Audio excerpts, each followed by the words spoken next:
Give me all your pension and you can be a grandmother, my daughter said. My name is Margaret Ellis, and the words my daughter spoke to me that evening still echo in my bones like a curse I can't shake off. Trust me, you'll regret skipping this story. So before you sit back and listen, take a moment to like the video and subscribe to Grace's Truth. Now get in the mood to listen to this story, because it might be the ultimate sweet revenge. I had always believed that motherhood was a bond stitched together by sacrifice, sleepless nights, and unshakable devotion. I carried my daughter for 9 months, raised her with trembling hands and a determined heart, and watched her grow into a woman I thought I could be proud of. Yet that illusion shattered in one single sentence spoken with the kind of coldness I never expected from my own flesh and blood. Give me all your pension and you can be a grandmother. At first I thought she was joking. We were sitting in her kitchen, a sleek, modern space I had never felt comfortable in, with marble counters gleaming under the light and a faint scent of imported candles filling the air. My daughter Claire leaned against the counter with her arms crossed, a smirk tugging at her lips. I laughed, waiting for her to break into a smile to tell me it was just a terrible attempt at humor. But she didn't.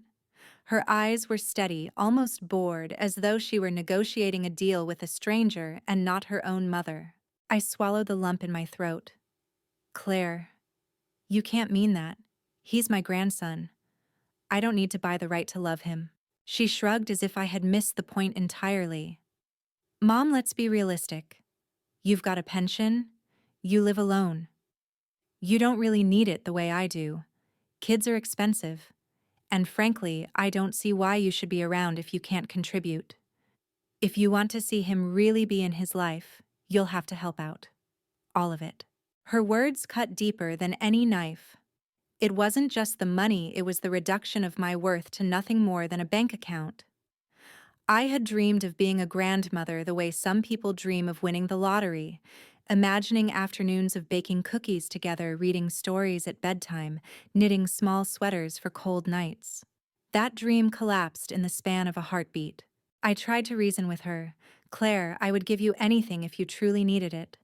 But this is blackmail. It's cruel. Her smirk hardened into something sharper, her voice dripping with disdain. Blackmail. Don't be so dramatic. I'm giving you a choice. Money or distance. It's that simple. I stared at her, seeing not the little girl I once rocked to sleep, but a stranger carved from entitlement and greed. My hands trembled in my lap, and I pressed them together to hide my shaking. My chest tightened with the sting of betrayal. How had my daughter become this way? Where had I gone wrong? I wanted to scream, to slam my fists on the counter and demand she take her words back. But the quiet weight of her ultimatum left me hollow instead. The silence stretched long between us, broken only by the sound of her baby's faint cry from upstairs. My grandchild. My blood. A child I had barely held because Claire always found reasons to keep me at a distance. Tears welled in my eyes, but I refused to let them fall in front of her. She didn't deserve to see me broken. I whispered, standing up, slowly gathering what dignity I could. You've made yourself very clear. Her eyes flickered with something. Was it triumph? Satisfaction? She turned her head slightly as though already dismissing me from her world. Think about it, Mom. You know where to find me when you're ready to make the right decision. I walked out of her house that evening with my heart shattered into 1,000 jagged pieces. The night air hit my face cool and merciless while my chest burned with grief.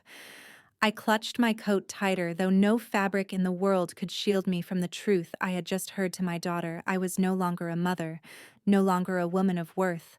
I was merely a purse she wanted to empty. On the bus ride home, I sat near the window, staring at the blur of streetlights passing by. My reflection looked older, more tired than I remembered. For decades, I had believed that all my sacrifices, every extra shift I took as a teacher, every meal I skipped to ensure Claire had enough would eventually be recognized. I had believed she would carry the lessons of love, patience, and compassion into her adult life. But what I saw instead was a heart hardened by greed, a mouth sharpened by entitlement, and an emptiness in her soul I couldn't ignore. And yet, despite all of this, I couldn't extinguish the yearning in my chest. The image of my grandson's small hand wrapping around my finger, his innocent laugh filling my ears, haunted me. How could I turn away from him when he had done nothing to deserve this cruel arrangement? That night, as I lay in bed, staring at the ceiling, sleep evading me, I felt a storm begin to build within me. It wasn't the storm of rage, not yet. It was the storm of grief, of disbelief, of mourning the daughter I thought I knew. My hands clenched the sheets as tears finally streamed freely, soaking the pillow. But beneath the sorrow, a seed was planted, a seed of resolve. Claire might think she had me cornered, but she didn't understand the strength of a mother's heart. She didn't understand that love could turn into steel when betrayed. She thought she was offering me a cruel choice, but she had unknowingly awakened something in me that would change everything. And so, in that sleepless night, I made a silent vow I would not let my daughter's cruelty dictate my worth. I would not allow her greed to define my bond with my grandchild. I didn't know how yet, but I would find a way. Because I was not just a pension. I was not just a forgotten woman. I was Margaret Ellis, and I was about to discover just how powerful I could become when pushed to the edge. The days after Claire's ultimatum blurred together like a fog I couldn't shake. I kept hearing her voice echoing in my head, sharp and dismissive, money or distance. It's that simple. Those words twisted around in me, rattling my bones, refusing to leave me in peace. Every morning I would sit at the small kitchen table in my modest home, a cup of tea cooling untouched in front of me. The pension she wanted so badly was the reason I could live with a little dignity, keep the lights on, pay for groceries, afford my medications. It wasn't much, but it was mine. I had earned it after decades of work, after standing in classrooms full of restless children teaching them to read, write, and dream. And now my own daughter thought she could strip me of it as though I were nothing more than a discarded chalkboard. But it wasn't just about the money. It was about my grandson. The longing to be with him, to hold him, to hear him giggle, this desire dug its claws into me every hour of every day. I imagined him growing up without knowing me, being told lies about his grandmother, being kept at arm's length as though I were some stranger who didn't belong in his world.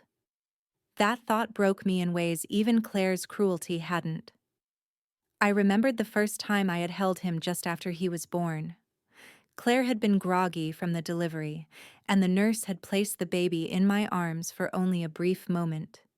His skin had been soft, his eyes squinting against the harsh hospital lights, his tiny fingers curling around nothing. I had whispered to him then, promising that I would be there for him always.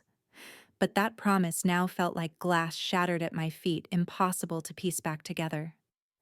The more I thought of it, the more I realized that Claire knew exactly what she was doing. She knew how much I loved that child. She knew my yearning to be part of his life was my deepest vulnerability. And she was willing to exploit that love, to twist it into a weapon, if it meant she could squeeze something out of me. One afternoon, I caught myself standing in the baby aisle of the supermarket, staring at a row of tiny socks and plush toys. My hands trembled as I reached for a soft blue blanket decorated with stars. I wanted to buy it for him so badly, but then I froze. What if I never got to give it to him? What if it just sat in my closet, a painful reminder of what I was denied? I put it back my throat, tight with tears. That evening, I walked past the small park near my home. I saw a grandmother pushing her granddaughter on the swings, the little girl laughing with joy. The woman's face glowed with warmth. Her eyes lit up with a love that was pure and untainted. My chest ached so sharply I had to sit on a bench and bury my face in my hands. That could have been me. That should have been me. But it wasn't. And the worst part was knowing it wasn't because life had robbed me, but because my own daughter had chosen to. That night, as I lay in bed, I let my mind wander back through the years. Claire had always been demanding. As a child, she wanted the biggest slice of cake, the newest toys, the spotlight at every school play.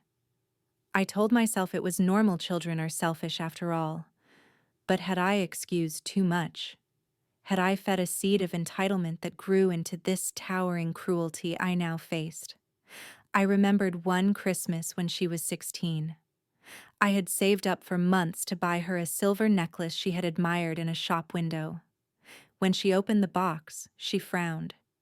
"It's not gold," she said flatly, tossing it on the table.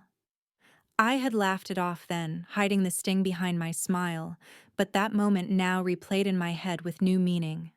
The truth gnawed at me. Maybe Claire's greed wasn't new at all. Maybe I had simply refused to see it. Still, I couldn't bring myself to hate her, not fully. She was my daughter, my only child. A part of me still hoped there was a way back, a way to reach her heart beneath all the layers of bitterness and greed. But another part of me, darker and sharper, whispered that hope might be nothing more than a trap. The next time I saw Claire, it wasn't by invitation. I had convinced myself I needed to try again, to reason with her one more time. I brought a small gift for the baby, a knitted hat I had made myself, pale yellow with tiny ears at the top. She opened the door, her face already twisted in irritation. "Mom, I told you don't just show up." I held out the hat, my voice trembling. "I made this for him. Please, Claire. I just want to see him. I'm not here to argue." Her eyes flickered to the hat, then back to me. For a brief second, I thought I saw a softening, a crack in her hard exterior. But then she snorted, snatched the hat from my hands, and muttered, "Fine. But don't think this changes anything." She let me into the house, but she didn't offer me a seat. She didn't even call the baby down at first. I stood awkwardly in the entryway, clutching my coat, feeling like an intruder in my own daughter's home. Finally, after what felt like hours, she went upstairs and came back with the baby in her arms. My heart surged the moment I saw him. His little eyes, wide and curious, scanned the room, and when they landed on me, something inside me cracked open. I reached out with trembling hands, and after a moment's hesitation, Claire handed him over. The warmth of his small body against mine was almost unbearable. Tears streamed down my face as I rocked him gently, whispering to him just as I had in the hospital, "Grandma's here. Grandma loves you." But even in that tender moment, I felt Claire's eyes on me, watchful, calculating, waiting. I knew this was not a gift of kindness. It was a test, a reminder that she held the power. When she finally took him back, she smiled coldly. "Remember what I said, Mom. If you want more moments like this, you know the price." I left her house that evening with my heart torn in two. The joy of holding my grandson was quickly smothered by the cruelty of the condition attached to it. I knew then that my longing could not simply be surrendered, but I also knew I could not give Claire what she demanded. Something had to change. And deep down, I felt the faintest spark of defiance stirring in me. The following weeks dragged on with a heaviness I carried in my chest everywhere I went. Every encounter with Claire left me torn between love and fury, longing and despair. And yet, through the fog of grief, a sharper awareness began to form. I started noticing things I had overlooked before. Her words, her tone, even the smallest details in her home, they all whispered a story she didn't want me to read. It began when I stopped by one afternoon to deliver some homemade soup. She didn't invite me inside, but she cracked the door just wide enough to speak. My eyes wandered behind her shoulder and caught a glimpse of something that made my stomach tighten, a brand new designer handbag casually tossed onto the counter. I had taught enough young women in my career to know exactly what that brand cost. It was nearly 2 months of my pension. I blinked, confused. Hadn't she told me just last week that she and her husband were drowning in bills, that the baby's expenses were more than they could manage? She had painted such a dire picture of their finances, and now here was proof that at least part of it was a carefully constructed illusion. "Claire," I said softly, pointing. "That bag. It looks expensive."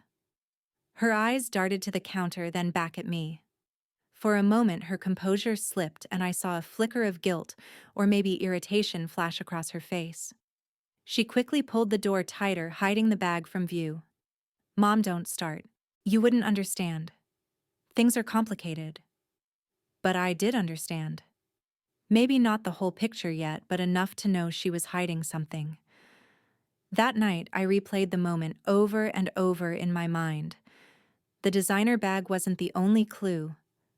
I thought back to the jewelry she'd worn when I last saw her, delicate pieces that didn't look like cheap imitations. I thought about the catered food I'd spotted in her fridge, the wine bottles with labels I could barely pronounce. These were not the trappings of a struggling young family. Something wasn't adding up. And once I began to look for cracks, I saw them everywhere. At the park one day, I overheard her on the phone while she pushed the stroller. Her voice was sharp, impatient. "Just transfer it before Friday, or it'll be a problem." When she saw me approaching, she quickly hung up, plastering on a smile. Another time, while she was in the kitchen, I glimpsed a stack of unopened envelopes on her dining table. The bold lettering of "Final Notice" peeked through one of the clear windows. She had debts, it seemed, but she was also indulging in luxuries. The contradiction gnawed at me. It made me wonder, had her demand for my pension really been about the baby's needs, or was it simply another way to fund the lifestyle she was so desperate to maintain? I tried to push away the darker thoughts, but they kept circling back, relentless. Maybe this was about more than money. Maybe it was about control. Claire had always wanted the upper hand, even as a little girl. Now, with my grandson as leverage, she had found her most powerful weapon yet. But in her eagerness to hold me hostage, she had underestimated me. She thought I would hand over everything blindly. She thought I wouldn't see the inconsistencies, wouldn't question the mask she wore. The truth was, every lie she told left a trail, and I was beginning to follow it. One evening, I sat in my quiet living room, the ticking clock filling the silence. I pulled out old photo albums, flipping through pictures of Claire as a child.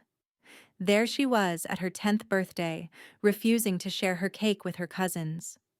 There she was at 16, pouting when I told her she couldn't have the most expensive dress in the store. I stared at those images, my heart heavy. Had the signs always been there, hidden in plain sight? Had I been too blind, too hopeful to see them? The memories stung, but they also steeled me. My daughter was not just greedy, she was dangerous in her selfishness. And if I didn't tread carefully, I could lose not just my pension, but the bond with my grandson forever. I knew then that I could no longer afford to look away. Have you ever been in a situation like this? If you were in this situation, would you forgive or take revenge? Comment below to let us know. I've always believed memory is a tricky companion.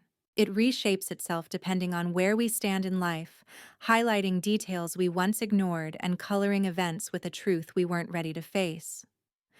After Claire's demand for my pension and the suspicions that followed, my mind began replaying the years like an old film reel.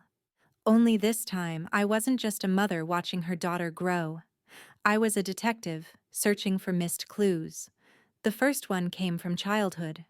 Claire was only 6 years old when I noticed the way she clung to possessions, guarding them with fierce little fists. One day at a neighbor's birthday party, the children were playing pass the parcel. The gift that landed in Claire's lap turned out to be a small plastic doll. It wasn't worth more than $1, but she hugged it to her chest and screamed when asked to share it. I remember carrying her out of the room, embarrassed and apologetic, whispering promises to the other mothers that she'd learn to be kinder with age. But did she? By the time she turned 12, her demands had grown sharper. Every Christmas morning, she tore through wrapping paper like a whirlwind, her face falling if the gift didn't match her desires. Once I gave her a set of books. I thought she would love stories of brave girls who overcame hardship with courage. She had tossed them aside, muttering, "Why didn't you just get me the phone I wanted?" The sting of that dismissal burned for years, but I buried it under the excuse that teenagers will be teenagers. At 16, Claire's appetite for more became insatiable. She begged for a car, not just any car, but one that matched the shiny vehicles her friends' parents had bought. I explained that we couldn't afford such luxuries, that my teacher's salary could only stretch so far. She sulked for weeks, barely speaking to me, slamming doors in protest. Eventually, I caved and bought her a used car, old and a little rusty but functional. I thought she might appreciate the effort. Instead, she refused to drive it, saying she'd rather walk than be seen in something so embarrassing. Back then, I told myself she was young, that life would humble her, that the world would teach her lessons where I had failed. But now, sitting in my quiet house decades later, I saw those moments for what they truly were: red flags. Signs that the girl I loved so fiercely had a heart shaped not by gratitude, but by greed. The memory that haunted me most was her college years. I had saved for years, sacrificing vacations, skipping new clothes, working late into the evenings to ensure she could go to university debt-free. I wanted her to have opportunities I never had. The night before she left, I sat her down and explained how much I had put aside. I thought she would hug me, cry, say, "Thank you." Instead, she nodded briskly and said, "Good. That's what parents are supposed to do." Those words had cut me deeply then, but I swallowed the hurt. I told myself it was nerves, that she would appreciate me later. But later never came. Even when she graduated dressed in her cap and gown, she didn't look back at me in the crowd.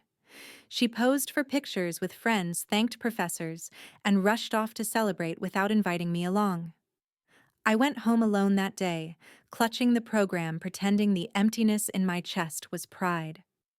Now, as I pieced these memories together, I wondered, had I created this? Had my endless giving, my inability to say no, shaped her into the woman who now saw me as nothing more than a checkbook? The guilt clawed at me, but beneath it something stronger began to take root: anger. One evening, I sat by the window as the streetlights flickered on, remembering a conversation with my late husband, James. He had often warned me not to spoil her. "You give too much, Margaret," he'd say, shaking his head. "One day she'll think the world owes her everything." I used to laugh, brushing off his worries. "She'll grow out of it," I'd insist.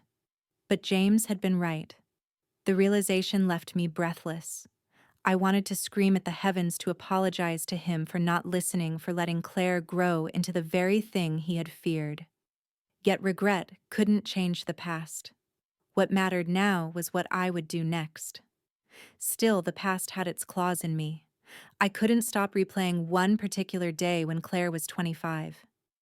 She had just started her first job and called me in tears because she wanted a new apartment in the city and couldn't afford the deposit. Without hesitation, I dipped into my savings and wrote her a check.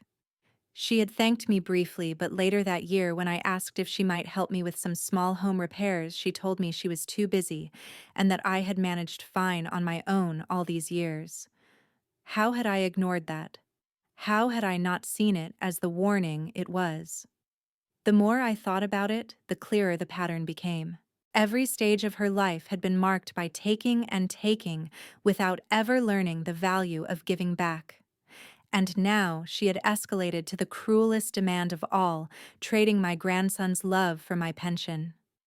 That night, I dug through an old chest of drawers until I found a shoebox filled with letters, receipts, and photographs.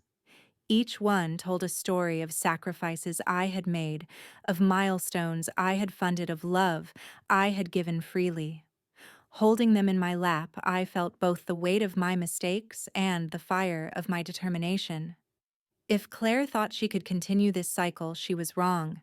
She might see me as frail, as easy to manipulate, but she had forgotten something crucial: I was her mother. I knew her patterns better than anyone. And if she was going to play cruel games with me, then I would learn to play them better. For the first time in weeks, I slept deeply that night. My mind was filled not with sorrow, but with a quiet plan forming in the shadows of my thoughts. The past had shown me who Claire was. Now the future would reveal who I could become. The world has a strange way of sending whispers when you're ready to hear them. After weeks of reliving Claire's past in my mind, of replaying the cracks in her stories, it wasn't me who confirmed my suspicions. It was someone else. Someone who had been watching quietly from the sidelines all along. It happened on an ordinary afternoon. I had stepped outside to trim the hedges in front of my small house, the late autumn air crisp against my cheeks. Across the street, Mrs. Turner, my neighbor of nearly 20 years, was sweeping leaves from her porch. She was a kind woman, though not one for idle gossip.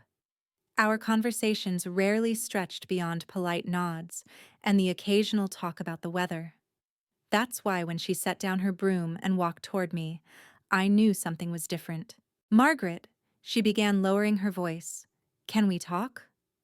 I brushed the dirt from my gloves, surprised by her tone. "Of course, Helen. Is everything all right?" She hesitated, glancing up and down the street before continuing. "It's about Claire." My heart tightened instantly. What about her? Mrs. Turner looked me squarely in the eye, her voice careful. "I see things, Margaret. I don't mean to meddle, but sometimes the truth hides in plain sight, and I think you deserve to know." I leaned against the hedge clippers, suddenly aware of the thudding in my chest. "Go on." She sighed, folding her arms. "I've noticed your daughter's car coming and going at odd hours. Not just late nights, but mornings, too. And she's not always alone. There's a man I've seen with her, different from her husband." For a moment, the ground beneath me seemed to tilt. I stared at her, my mind scrambling to catch up. "Are you saying Claire is seeing someone else?" Mrs. Turner shook her head quickly. "I don't know for sure. But I know what I saw. A tall man, sharp suit, not her husband. They'd leave together, sometimes looking, well, closer than just friends." My breath caught. I wanted to dismiss it, to defend Claire, to say Helen must be mistaken. But deep down, a cold realization spread through me. Claire had always been secretive, always quick to change the subject when I asked too many questions. Could this be what she was hiding? Helen continued, her eyes soft with concern. "And another thing. A few weeks ago, I overheard her in the driveway.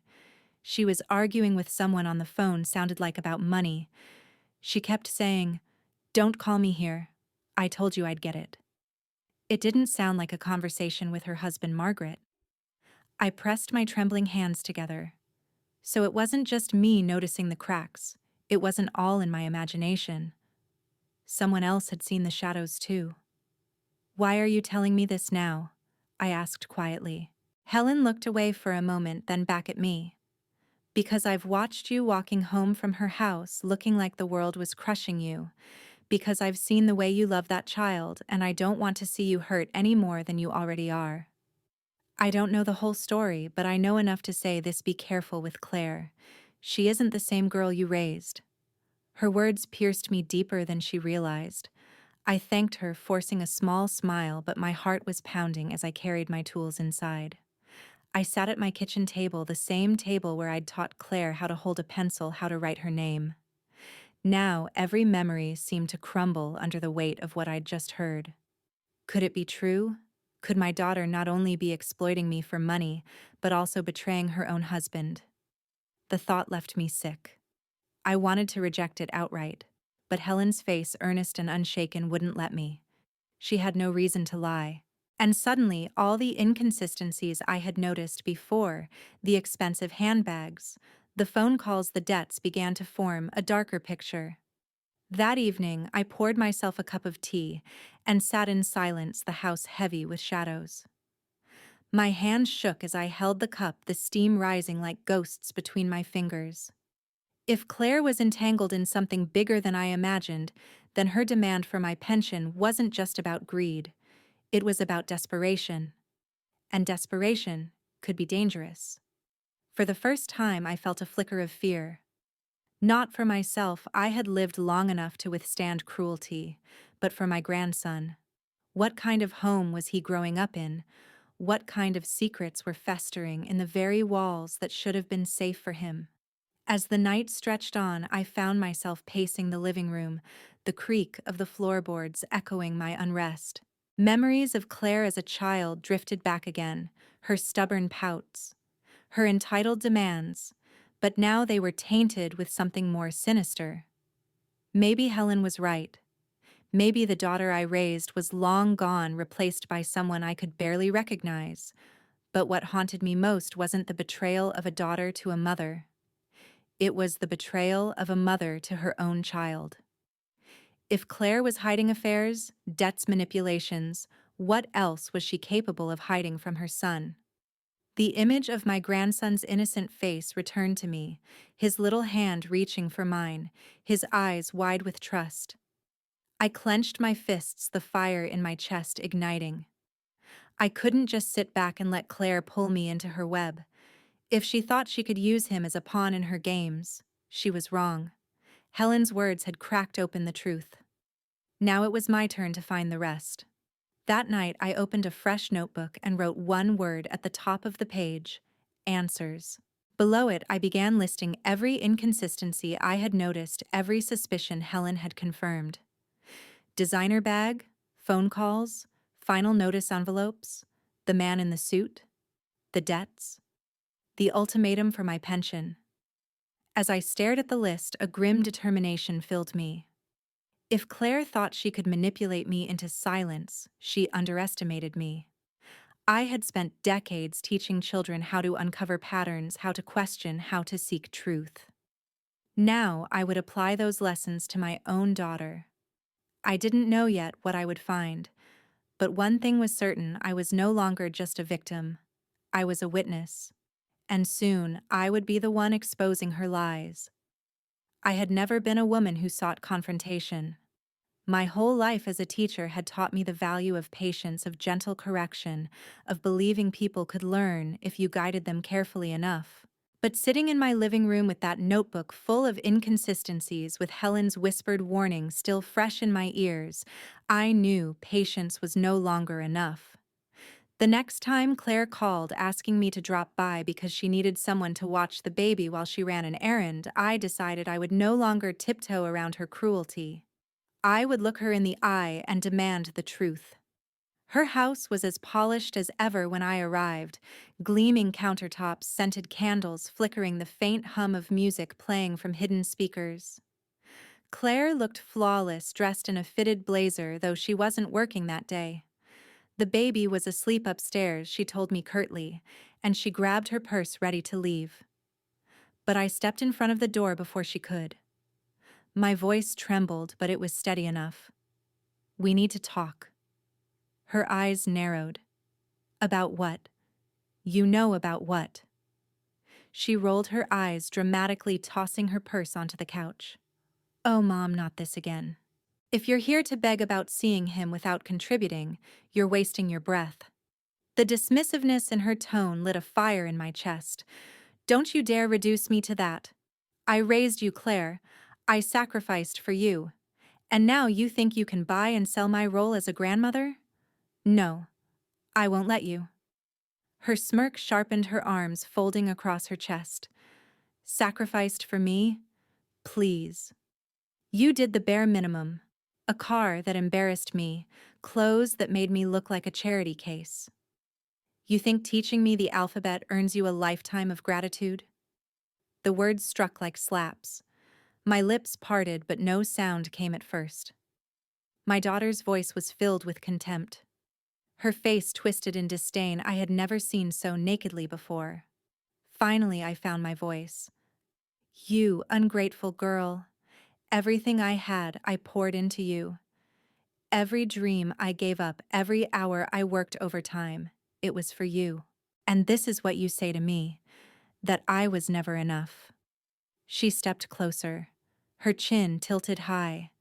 "Enough? No, you were never enough. Do you know why?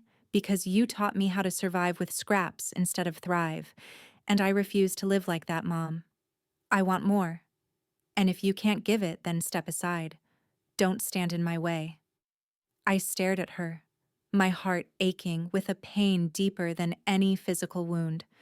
This was not the little girl who once clutched my hand on the first day of school, afraid to let go. This was a woman hardened by greed, sharpened into cruelty. My voice shook as I whispered, "And what about him? What about your son? Is he just a pawn to you? A bargaining chip in this ugly game?" For the first time, her face flickered. Her lips parted and something guilt maybe flashed in her eyes, but it was gone in an instant, replaced by icy resolve. "He's mine," she said flatly. "Mine to raise, mine to protect, mine to decide who sees him. And if you want to be part of his life, you'll follow my rules." "Your rules," I repeated, almost choking on the words. "Since when does a daughter blackmail her own mother? Since when is love conditional on a paycheck?" Claire's expression twisted into something sharp and venomous. "Since I realized love doesn't pay bills, you want to play the doting grandmother, then pay for the privilege. Otherwise, don't expect to see him again." The silence that followed was deafening. My hands trembled at my sides, my heart pounding so loudly I thought it might burst. I wanted to scream, to shake her until the cruelty fell away and the daughter I once knew returned. But deep down, I knew that daughter was gone. When I spoke again, my voice was quiet, almost calm, though every word was edged with steel. "You think you've won, Claire. You think you've trapped me in your web. But you've underestimated me. I may not have money, but I have something far more powerful: truth. And one day you'll find that truth has a way of burning through lies like fire." Her face paled slightly, but she recovered quickly, scoffing as she snatched her purse from the couch. Dramatic as always. "Keep your little speeches, Mom. They won't change a thing. When you're ready to stop being stubborn, you know my price." With that, she stormed past me, slamming the door so hard the picture frames on her wall rattled. I stood alone in her pristine living room, my chest heaving, tears blurring my vision. But beneath the tears, there was a strange, fierce clarity. The confrontation had hurt, yes, but it had also stripped away the last of my illusions. I could no longer cling to the hope that Claire might soften, that she might realize the cruelty of her words and beg forgiveness. No, she had shown me exactly who she was, and I had finally believed her. I walked upstairs and peeked into the baby's room. He slept peacefully in his crib, his tiny chest rising and falling with each breath. I leaned against the doorframe, my heart breaking at the thought of leaving him in this house, in the care of a woman who saw him as leverage. I whispered into the silence, "I'll protect you. Somehow, some way, I'll protect you." Then I closed the door softly and walked out of the house, each step heavy but purposeful. That night, back in my own home, I sat with my notebook again. This time, I didn't just list suspicions. I started writing questions. Who was the man Helen had seen? What were the debts piling up on Claire's table? Where was all the money going? And most of all, what would happen if I refused her demands? I underlined the last question twice, because I knew sooner or later I would have to answer it. The confrontation had lit a fuse. Now there was no going back.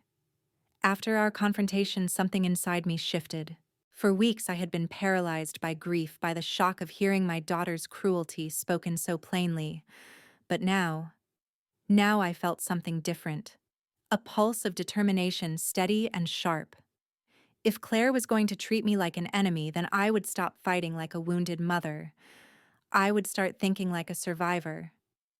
And survivors investigate. Survivors look for the cracks. Survivors gather truth like weapons. I started small. The next time Claire asked me to come over, her tone clipped. As if she were doing me a favor, I paid closer attention. I arrived earlier than expected, catching her off guard. She scrambled to clear papers off the dining table, shoving envelopes into a drawer. She forced a smile and gestured for me to sit, but I had already seen enough. Later that evening, when she stepped into the kitchen to warm a bottle, I walked past that drawer. I didn't open it. I wasn't reckless, but I lingered long enough to note the labels on the envelopes. Past due, final notice, collection warning. They weren't bills from one company, but several. Credit cards, utilities, something that looked like a loan. The pile had been thick. So the truth was clear: Claire was drowning. But then the handbag, the wine, the designer clothes, they told another story. She was drowning, yes, but not because she had nothing. She was drowning because she wanted everything. That realization was like swallowing glass. My pension wasn't meant for food or diapers. It was meant to keep her image afloat, to feed an ego that had grown monstrous. From that day on, I made quiet moves. I asked questions without asking questions. When she mentioned her husband Daniel, I slipped in. He must be so stressed with everything on his plate. Her face tightened too tight for casual talk. When I asked if she'd thought of downsizing, she snapped, "Don't tell me how to live." Her defensiveness was confirmation. She was hiding more than debt. One afternoon, I decided to take a detour. Instead of going straight home from the store, I walked the long way past Claire's neighborhood. Her car wasn't in the driveway, but another was a sleek black sedan I didn't recognize. As I passed, the front door opened, and there he was, a man sharply dressed carrying a briefcase. He moved with a confidence that screamed money, but his face, smiling as he slipped on sunglasses, carried an intimacy I couldn't mistake. Helen hadn't been wrong. The thought of it churned in my stomach. Affairs, debt, manipulation, and, through it all, she still had the audacity to demand my pension, to weaponize her child against me. That night, I couldn't sleep. I paced the floor, the shadows of my house stretching long across the walls. At last, I sat at my table and pulled out my notebook again. This time, I didn't just list suspicions. I began forming a plan. First, I needed proof. Proof strong enough that she couldn't wriggle out with excuses. Proof that could protect me, and maybe, just maybe, protect her husband and my grandson from the storm she was creating. So I began digging. I wasn't tech savvy, but years of teaching had made me resourceful. I started with public records. Sitting at the library computer, I searched her name. My hands trembled as page after page loaded. And then there it was. Civil filings, small claims, a defaulted credit account. Nothing that screamed scandal yet, but enough to confirm the picture. Then came the bank visit. I had once added her as a secondary contact years ago when she was young and careless, just in case of emergencies. That arrangement had long expired, but not before I had kept a few account statements tucked away. Now I pulled them out of my drawer, spreading them across my kitchen table. Withdrawals charges, wire transfers to names I didn't recognize. One stood out: repeated transfers to an account under initials that weren't hers or her husband's. A drip, drip, drip of money flowing out each month. I wrote the initials down. I would not forget them. But the most damning moment came by accident. One evening when I came by to watch the baby, Claire's phone buzzed on the counter. She was upstairs. The message flashed on the screen before it dimmed. "Need the payment by Friday. Don't make me ask again." My stomach clenched. Who was this? What hold did they have over her? When she came downstairs, I studied her face. She looked pale, agitated, though she tried to mask it with irritation. "Why are you looking at me like that?" she snapped. I smiled faintly, shaking my head. "Just thinking about how tired you must be." But inside, my suspicions hardened into certainty. This wasn't just about greed anymore. Claire was in over her head with debts, with dangerous people, with secrets so heavy she was using me as a lifeline. And if I gave her everything, my pension, my savings, it wouldn't be enough. She'd only sink deeper, dragging everyone with her. As I rocked my grandson to sleep that night, his tiny hand curled around my finger, I whispered, "I'll find the truth, little one. For you." By the time I left her house, the plan was clear. I wouldn't confront her again, at least not yet. Not without more. I would wait. Watch. Gather evidence like puzzle pieces until the full picture revealed itself. Because one day soon, when she least expected it, I would turn the truth against her. The deeper I dug into Claire's lies, the heavier the truth weighed on me. Yet in the middle of that darkness, a single light kept me moving forward: my grandson. It was strange, really.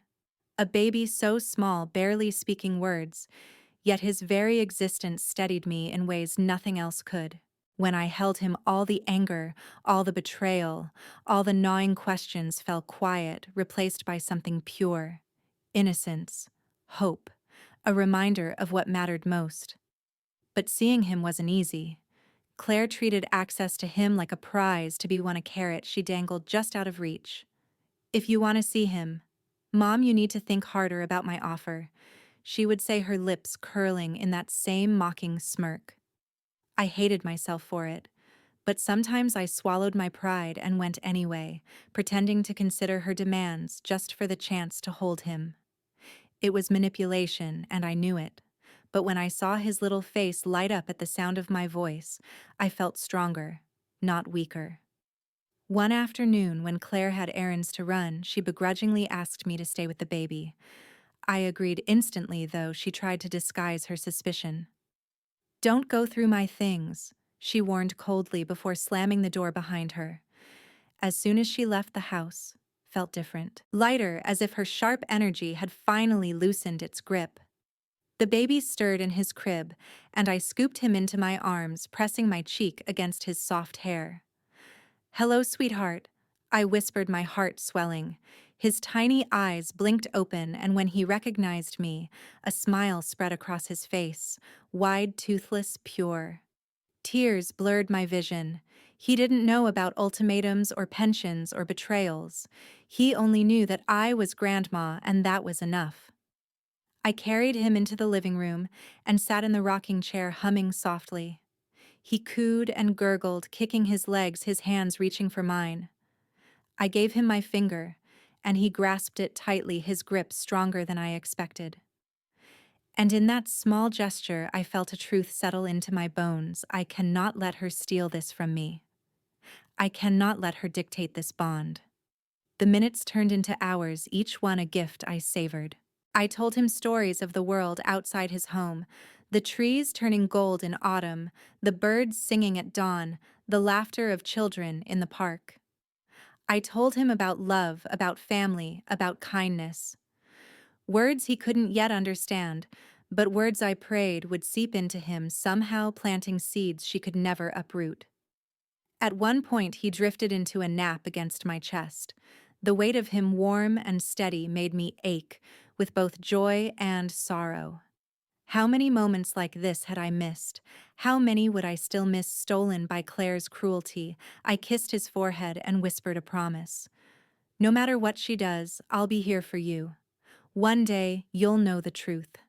And you'll know I never stopped loving you." When Claire finally returned, her eyes scanned me suspiciously, as if expecting to catch me rifling through drawers. Instead, she found me sitting calmly with her son asleep on my lap. For once, she said nothing, just snatched him from me and muttered that she was tired. But I saw it then in the way her eyes flickered with something almost jealous. She knew the bond between us was real. She knew she couldn't control it no matter how she tried. That realization gave me strength. That night back home, I pulled out my notebook again. I added a new word at the top of the page: reason. Because that little boy was my reason, not revenge, not pride. Him. He deserved a grandmother who would fight for him. He deserved to grow up knowing love untainted by greed. And I would not let him be used as a pawn in his mother's games. The next morning, I woke earlier than usual. The air was crisp, the sky streaked with pale light. I brewed a pot of tea and sat by the window, staring out at the quiet street. For the first time in weeks, my chest didn't feel quite as heavy. The stolen hours with my grandson had filled me with something Claire could never take away: resolve. Resolve to keep digging. Resolve to protect him. Resolve to fight, even if it meant shattering the fragile shell of family I had clung to for so long. I didn't yet know where the path would lead, but I knew one thing with absolute certainty: I would not give her my pension. I would not let her strip me of my dignity. If she wanted a battle, she would have one. And for the first time, I believed I could win. I had always thought of battles as lonely things, a mother against her daughter, a grandmother against the walls built to keep her away. But as it turned out, I wasn't the only one who had seen through Claire's mask. It happened on a chilly Sunday afternoon. Claire had invited me more, like summoned me for a family lunch. She claimed she wanted to keep the peace, though her smirk told me it was really another way to flaunt control. I considered refusing, but something in me decided to go. Sometimes you learn more by stepping into the lion's den than avoiding it. The house was full when I arrived. Daniel's parents, his younger sister, even an uncle or two sat around the dining table. Claire floated between them with practiced grace, pouring wine, flashing smiles, playing the role of perfect hostess. But underneath, I could see it, the tension in her jaw, the sharpness in her eyes whenever she thought no one was watching. I sat quietly, my hands folded in my lap, observing. The conversations flowed, work, the baby, the weather, until Daniel's mother, a quiet woman named Judith, leaned closer to me. "You look tired, Margaret," she whispered gently. I forced a smile. "It's been a lot lately." Her eyes softened, and in that moment I saw something I hadn't expected understanding. Later, as dessert was served, Judith touched my arm. "Could we speak in the kitchen?" she asked. I followed her, my chest tight with curiosity and dread. Once the door swung shut behind us, she lowered her voice. "Margaret, I need to ask you something. Has Claire been pressuring you for money?" The words nearly knocked the breath out of me. I stared at her, stunned. How? How do you know?" Judith sighed heavily. "Because she's done the same to us. Not in the same words, of course, but always needing, always demanding. Last month she asked for a loan to cover something urgent. We gave it only to find out she'd spent it on designer clothes. And before that, well, there's a pattern." My knees nearly buckled with relief. I wasn't crazy. I wasn't imagining it. Someone else had seen it too. She told me, I whispered, my voice shaking, that if I wanted to be a grandmother, I had to give her my entire pension. Judith's face hardened with anger, her lips pressed into a thin line. "That woman," she muttered under her breath. "She thinks she can manipulate everyone, but she underestimates us." Her words echoed my own thoughts, and for the first time I felt a flicker of solidarity. That evening, when the others had left, Daniel's younger sister Anna caught me as I put on my coat. "Margaret," she said, her voice hushed. "Don't trust Claire. She's hiding things. I've seen her sneaking around, meeting people she doesn't want Daniel to know about." My heart pounded. "What kind of people?" Anna hesitated, glancing at the closed door behind her. "I don't know exactly, but I know she's lying, and I know Daniel is too blinded by her charm to see it. Someone needs to." Her words lingered in my mind long after I returned home. I sat by the window with a cup of tea, staring at the dark street outside, and realized something had changed. I wasn't alone anymore. There were others who saw Claire for who she really was. Others who had been hurt, deceived, manipulated. Together we formed a quiet, fragile alliance, one born not of vengeance, but of survival. The next week, Judith invited me for coffee. We sat in her warm kitchen, the scent of cinnamon rolls filling the air, and shared stories. She told me about the loans, about Claire's temper when challenged, about the way she had isolated Daniel from his own family over the years. I told her about the ultimatum, the debts, the mysterious man in the black sedan. By the time we finished, a grim understanding hung between us. Claire wasn't just greedy. She was dangerous. "She's building a house of cards," Judith said softly, stirring her tea. "And she thinks she can keep piling it higher forever. But one strong gust and it will all come crashing down." I nodded slowly. "And maybe we need to be that gust." She looked at me, her eyes narrowing with resolve. "Maybe we do." That night I wrote a new word in my notebook, allies. It felt strange, almost foreign, to admit I couldn't fight this battle alone. But as I thought of Judith's steady voice, of Anna's warning, of Helen's quiet observations, I realized something Claire had never considered: power grows when shared.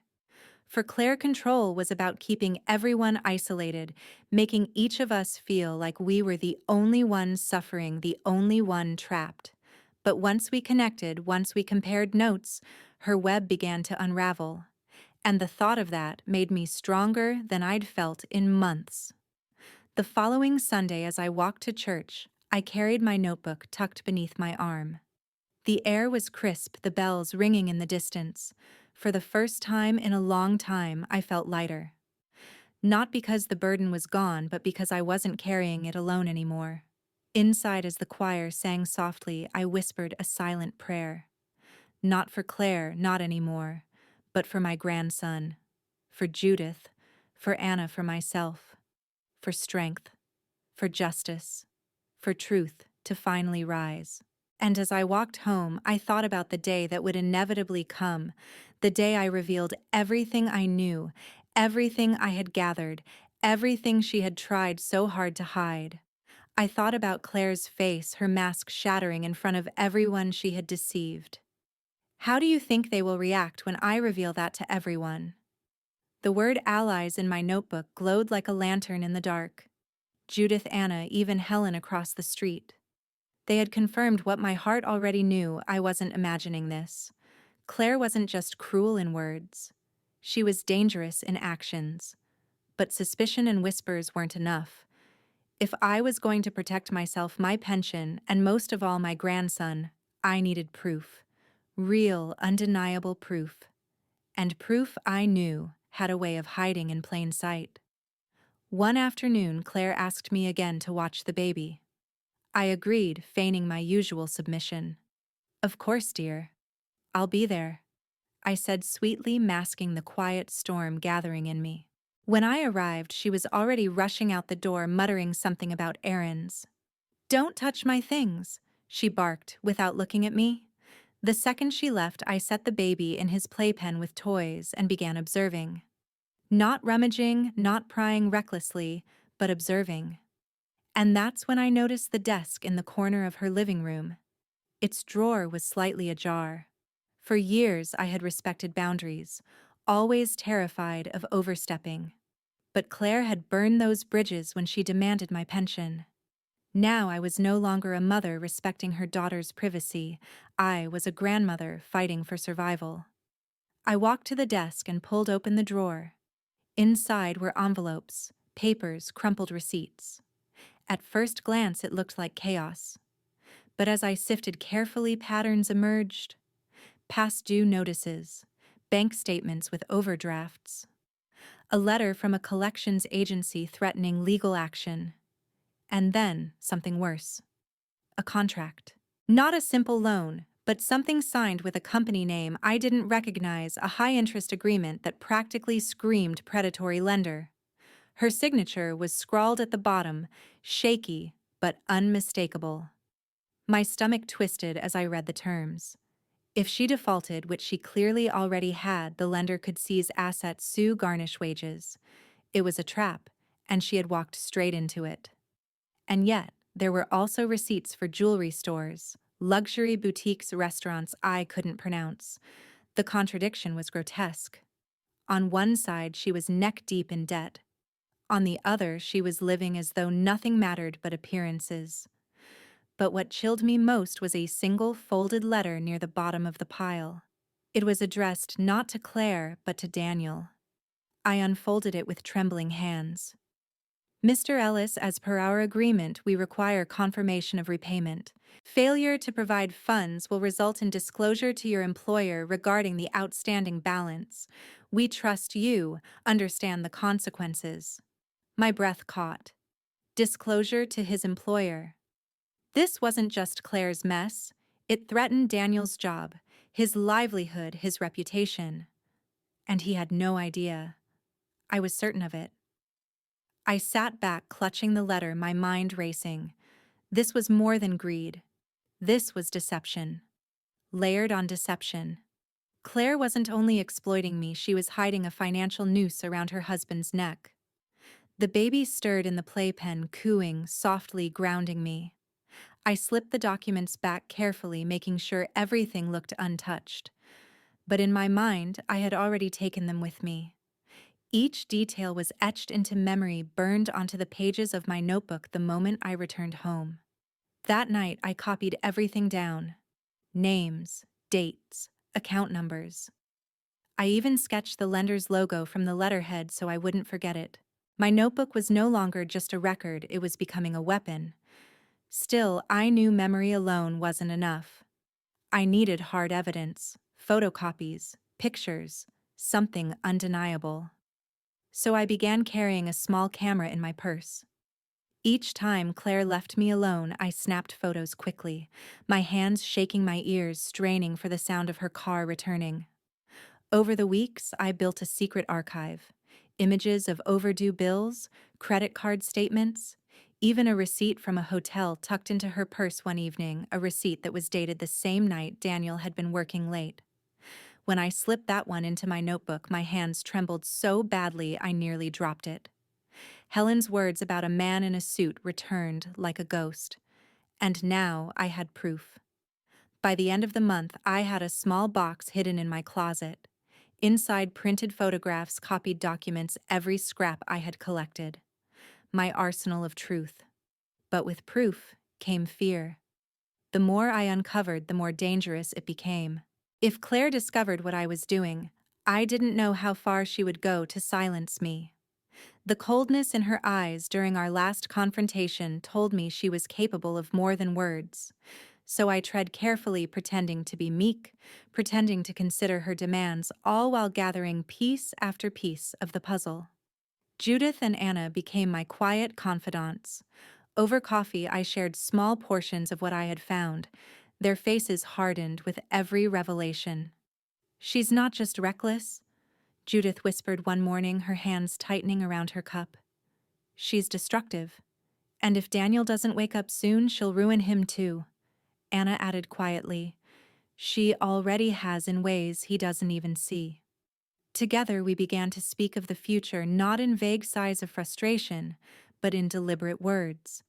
Exposure, confrontation, timing. I knew I couldn't do it yet.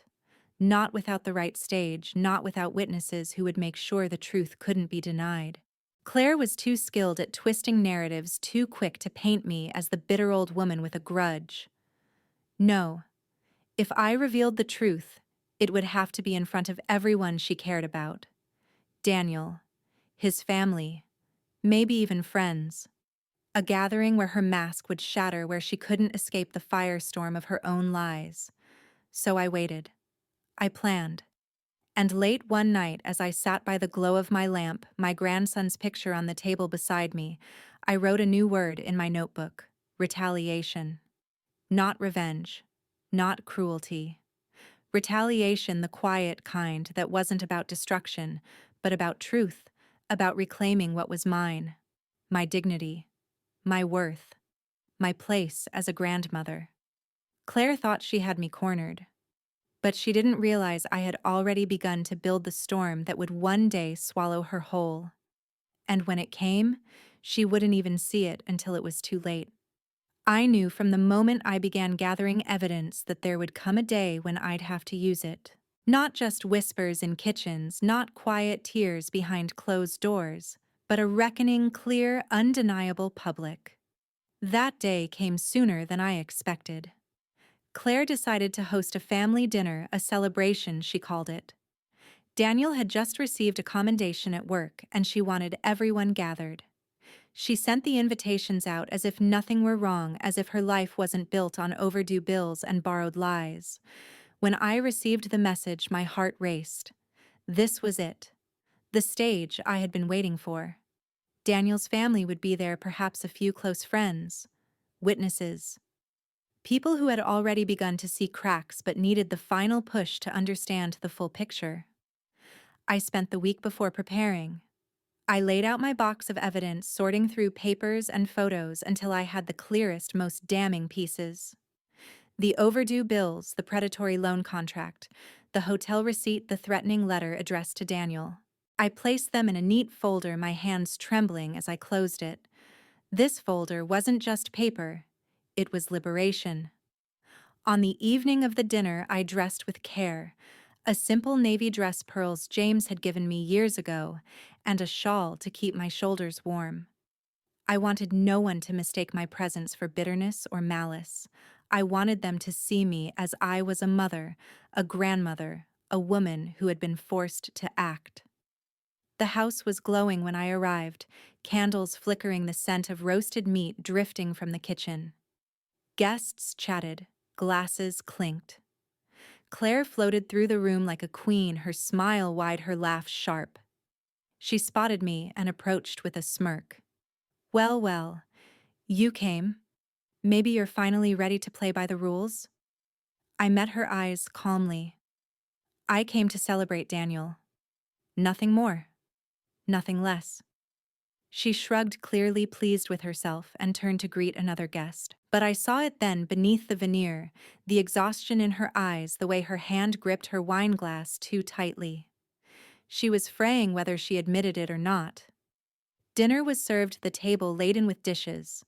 Conversation flowed easily at first. Daniel spoke humbly about his commendation, his face lit with pride. Judith beamed at him, Anna chimed in with jokes, and for a moment the room felt warm, almost normal. And then Claire turned the spotlight. She tapped her glass and smiled, her voice cutting through the chatter. "Before we toast, I want to thank everyone here for their support, especially my mother. She's been considering stepping up in a big way to help us. Isn't that right, Mom?" The room turned toward me. The spotlight she had created now sat squarely in my lap. My heart thudded, but my voice was steady. "No, Claire," I said softly, setting down my fork. "That isn't right at all." Her smile faltered. "Excuse me." I reached into my bag and pulled out the folder. The weight of it seemed to shift the air in the room. I placed it on the table in front of me, my fingers resting on it gently. For months, I've been told, that if I wanted to be a grandmother, I would have to hand over my pension, that my worth, my role in this family depended on money. Tonight, in front of all of you, I want the truth to be known. Gasps rippled around the table.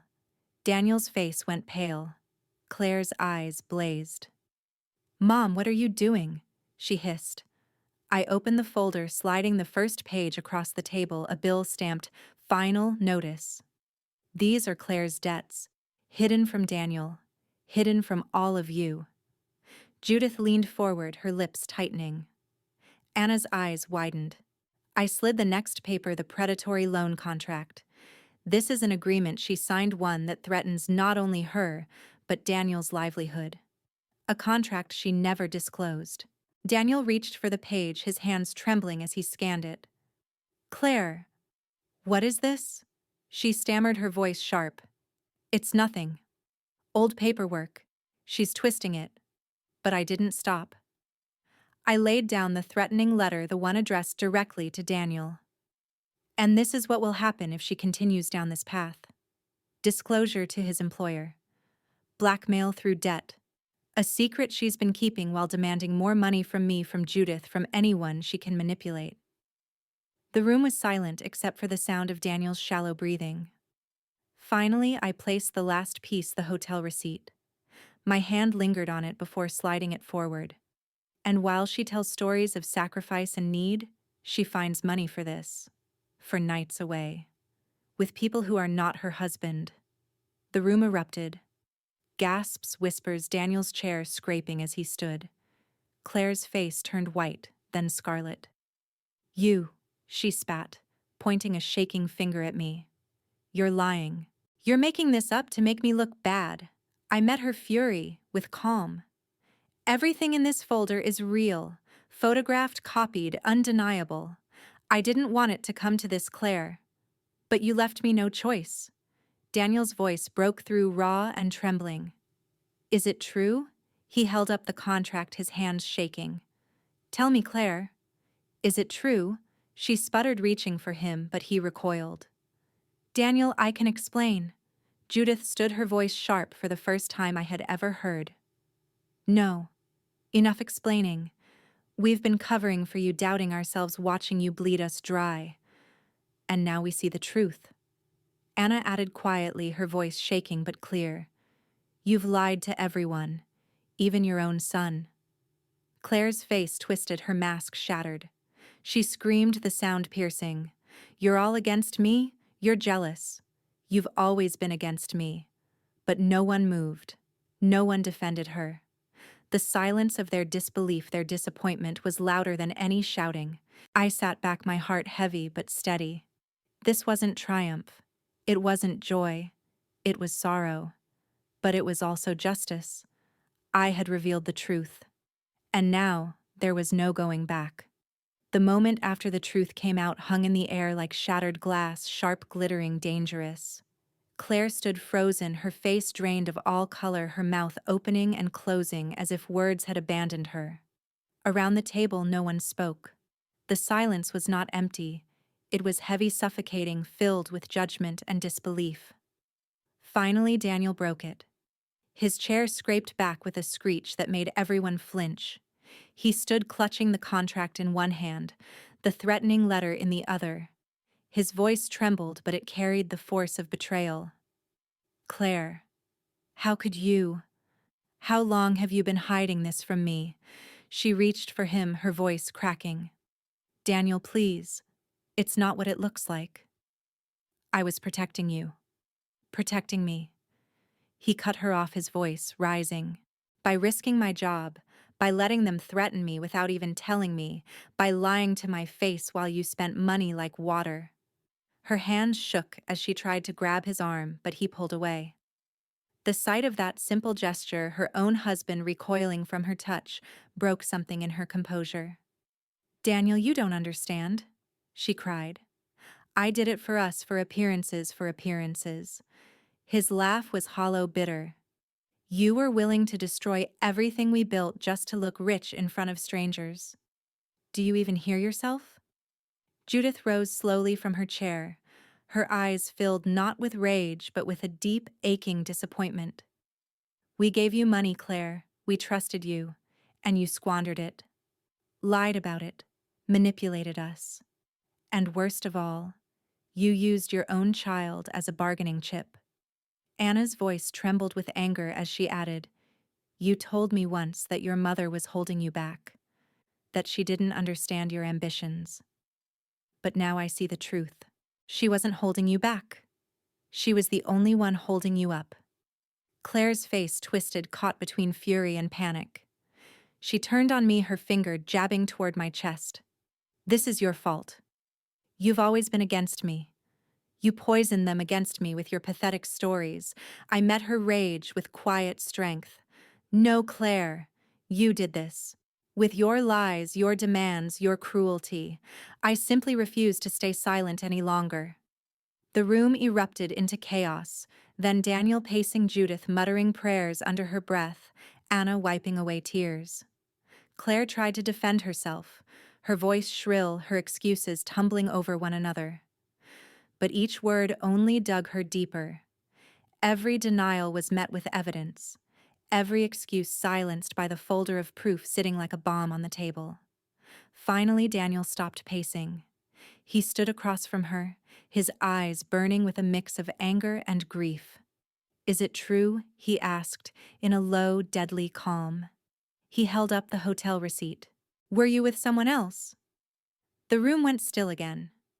Claire's lips trembled. For a moment I thought she might admit it. But then she shook her head violently.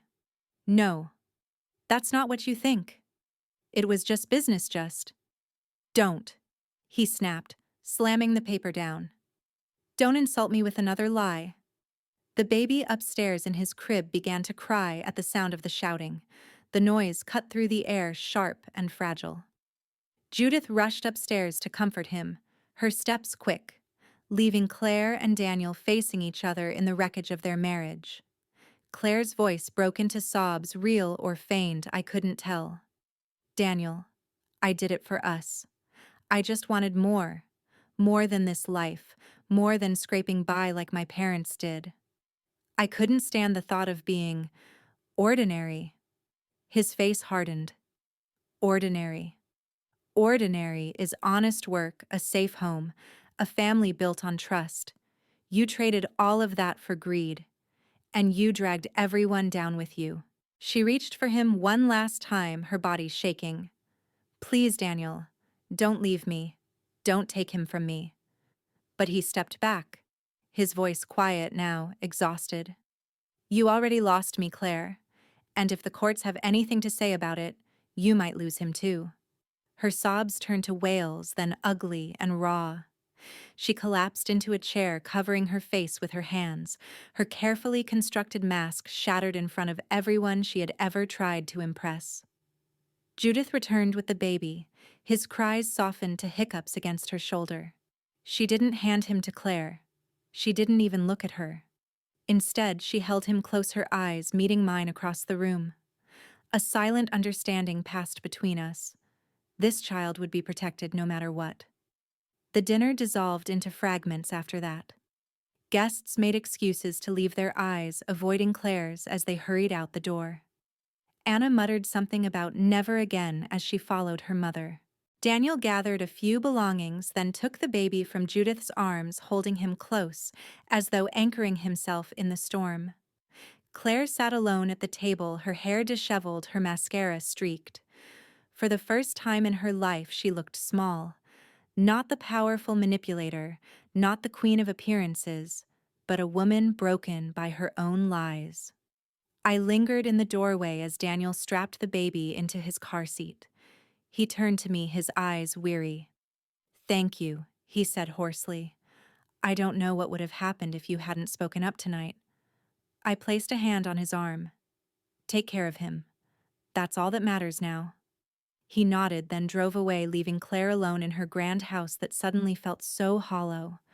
I stood in the silence for a moment longer, watching her crumpled figure.